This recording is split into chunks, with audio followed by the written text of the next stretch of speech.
Hey guys, in this video, we're going to take a look at how you can allow or don't allow touch sounds while Do Not Disturb is on the Samsung Galaxy S22 series.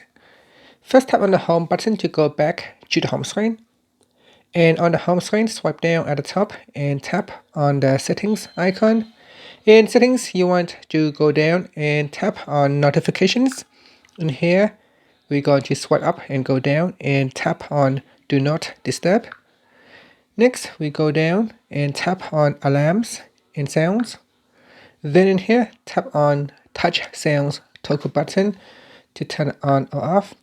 If this is turned on, then if you turn on Do Not Disturb, touch sounds will be activated.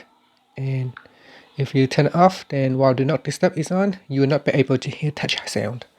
And that's it. Finally, you can tap on the home button to go back to the home screen. Thank you for watching this video. Please subscribe to my channel for more videos.